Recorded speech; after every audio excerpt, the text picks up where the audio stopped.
আসসালামু আলাইকুম রহমতুল্লাহ বারাকাতুহু। আজকে আমরা রসায়নের আপেক্ষিক পারমাণবিক ভর নিয়ে আলোচনা করব। আপেক্ষিক পারমাণবিক ভরটাতে কি বলা হয়েছে এটা আজকে আমরা বুঝবো। আজকে টপিক হচ্ছে আমাদের আপেক্ষিক পারমাণবিক ভর। এই আপেক্ষিক পারমাণবিক ভর এই রসায়নের তৃতীয় অধ্যায়ের ক্ষেত্রে গাণিতিকের জন্য মোস্ট ইম্পর্টেন্ট একটা বিষয়। আজকে আমরা এটা ক্লিয়ার করব। দেখো, আপেক্ষিক পারমাণবিক ভর কাকে বলে এটা যদি আমরা বলতে চাই, আগে আপেক্ষিক পারমাণবিক ভরের সূত্রটা জানতে হবে। তাহলে আমরা আপেক্ষিক পারমাণবিক ভর সমান জানি যে মৌলের একটি পরমাণুর ভর, মৌলের একটি পরমাণুর ভর কার্বন 12 আইসোটোপের 1/12 অংশের পারমাণবিক ভর। আচ্ছা, ঠিক আছে, এটা হচ্ছে আমাদের আপেক্ষিক পারমাণবিক ভরের সূত্র। এটাই যদি হয়, কিন্তু আমাদের এখানে একটা জিনিস মনে রাখতে হবে, সেটা হচ্ছে যে কার্বন 12 আইসোটোপ, কার্বন 12 আইসোটোপের 1/12 অংশে যে পারমাণবিক ভরের একটা ফিক্সড মান আছে, সেই মানটা হচ্ছে 1.66 গুণন 10⁻⁻24 গ্রাম। যেখানেই এই সূত্রের মধ্যে কার্বন 12 আইসোটোপ পারমাণবিক ভরের এক অংশ থাকবে, ঠিক আছে, এই 12 অংশের মধ্যে, সেইখানে আমাদের এই মানটা কি হবে, ব্যবহার হবে। মানে এই সূত্রে ওরা এই মানটা ব্যবহার করবে এবং মৌলের যে একটি পরমাণুর ভর আছে এটা আমাদেরকে বের করে নিয়ে আসতে হবে, অথবা এই মানটা আমাদের অনেক ক্ষেত্রে উদ্দীপকে দেওয়াই থাকে কিছু কিছু যৌগের ক্ষেত্রে, বুঝতে পারছেন। এবং এই যে কার্বন 12 আইসোটোপের 1/12 অংশের যে পারমাণবিক ভর আছে, এটাকে আমরা এক মোসো বলতে পারি, মানে এটাকে বলতে পারি আমরা এক। তাহলে সেই ক্ষেত্রে এটাকে আমরা বলতে পারি কত, 1 ডালটন। কত বলতে পারি, এটা হচ্ছে 1 ডালটন। কত, 1 ডালটন। ওরা বলতে পারি 1 ডালটন সমান কত, 1.66 গুণ 10⁻⁻24 গ্রাম। এখন যদি আমরা অঙ্কের দিকে ফিরে যাই, তাহলে আমরা কিভাবে এটাকে কমপ্লিট করতে পারি। দেখো, আমরা ছোট্ট করে যদি একটা ম্যাথ দেখি, সেই ম্যাথে আমাদের হচ্ছে ধরে নাও যে ক্লোরিনের একটি পরমাণুর ভর, X একটি মৌল, X একটি মৌল যার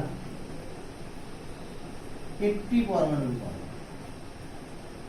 একটি পরমাণুর ভর দেওয়া আছে। কত দেওয়া আছে আমাদের, 3.16 গুণন 10⁻⁻24 গ্রাম। এখন তোমাকে এখানে গ নম্বরে প্রশ্ন করছে যে এক্স মৌলটির আপেক্ষিক পারমাণবিক ভর কত। তাহলে আমাদের আপেক্ষিক পারমাণবিক ভরের সূত্রটা আমরা কি জানি, মৌলের একটা পরমাণুর ভর, নিচে কার্বন 12 আইসোটোপের 1/12 অংশ পারমাণবিক ভর। তাহলে আমাদেরকে দেওয়া আছে, তাই মান দিতে হবে। তাহলে আমরা জানি যে দেওয়া আছে এক্স মৌলের একটি পরমাণুর ভর, এক্স মৌলের একটি পরমাণুর ভর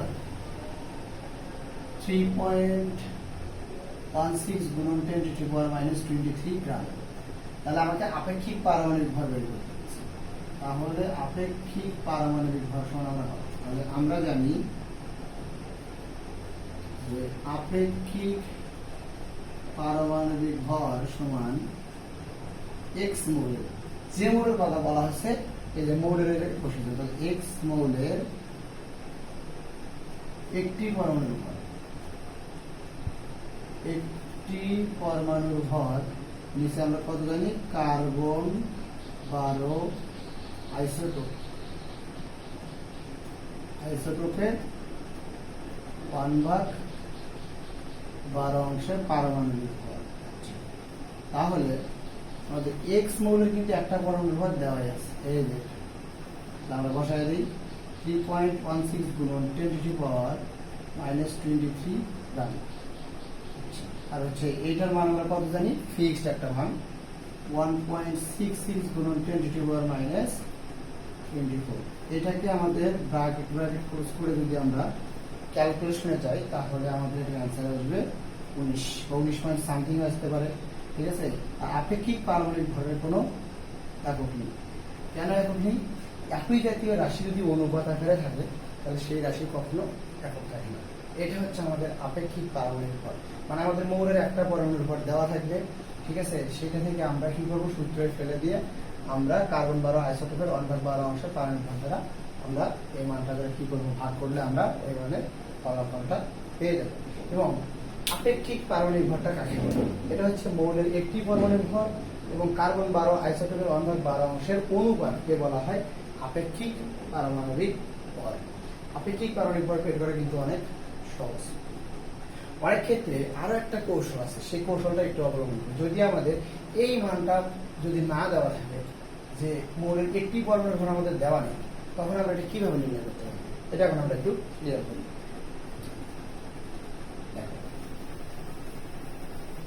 এটাকে ক্লিয়ার করতে গেলে আমাদের উদ্দীপকটা একটু অন্যরকম দেওয়া থাকবে। সেটা কি রকম, একটা কৌশল দেওয়া থাকবে, সেটা একটু আমরা দেখি।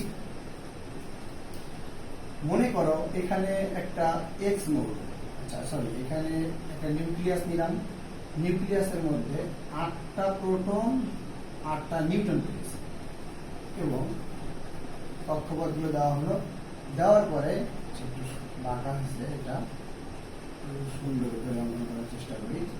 এইখানে আমরা দেখতে পাচ্ছি এখানে চিত্রে এক্স একটি মৌল, এক্স একটি মৌল। এখন তোমার এখানে গ নাম্বার প্রশ্ন করতে পারে যে এক্স মৌলটির আপেক্ষিক পারমাণবিক ভর কত? এক্স মৌলটির আপেক্ষিক পারমাণবিক ভর কত? এখানে কিন্তু আমাদের মৌলের একটা পরমাণু ভর দেওয়া নেই, তাহলে আমরা কিভাবে বের করব? এটা হচ্ছে আমাদের উদ্দীপক। ঠিক আছে, এটা আমাদের উদ্দীপক যেটা দেওয়া আছে। এইখানে যদি আমরা মৌলের একটা পরমাণু ভর বের করতে চাই, আমরা পরমাণুর ভর সমান কি জানি, প্রোটন যোগ নিউট্রন না? তাহলে আমরা প্রোটন আর নিউট্রনের যোগ করে ফেলবো। দেখো, যোগ করে আমরা হিসাব করে এখান থেকে বের করতে পারবো। তাহলে আমরা জানি যে দেখো কয়টা প্রোটন আছে আমাদের, 8টা প্রোটন 8টা নিউট্রন। তাহলে দেওয়া আছে যে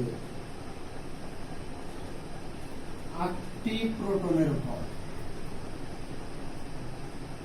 সমান 8 গুণন একটা প্রোটনের ভর আমরা কত জানি, 1.673 গুণন 10 টু দি পাওয়ার -24। এটাকে আমরা ক্যালকুলেশন করব। এবং 8টি নিউটনের ভর কত জানি আমরা, 1.675 গুণন 10 টু দি পাওয়ার -24। এই দুইটাকে আমরা যোগ করলে মৌলের একটা পরমাণুর ভর পাবো। অতএব কি বলবো, এক্স মৌলের একটি পরমাণুর ভর, এক্স মৌলের একটি পরমাণুর ভর সমান আমরা কত জানি, এই মানটা আমরা জানি।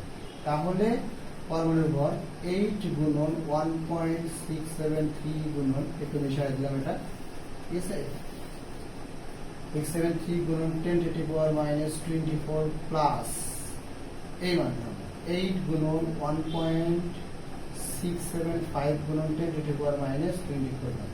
এইটাকে গুণ করে যোগ করলে যে মানটা পাবো এখানে, সেই মানটা হবে মৌলিক একটা পরমাণু। ওকে, এখন আমরা মৌলিক একটা পরমাণু পেয়ে গেছি।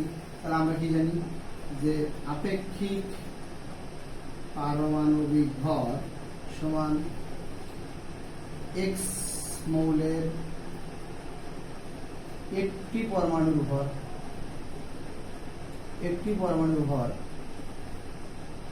নিচে হচ্ছে কার্বন 12 আইসোটোপের 1/12 অংশের ভর। এখন যেটা করতে হবে, এইখানে যে মানটা হবে এই মানটা এই জায়গায় বসে দেবো, ব্র্যাকেট দিয়ে দেবো।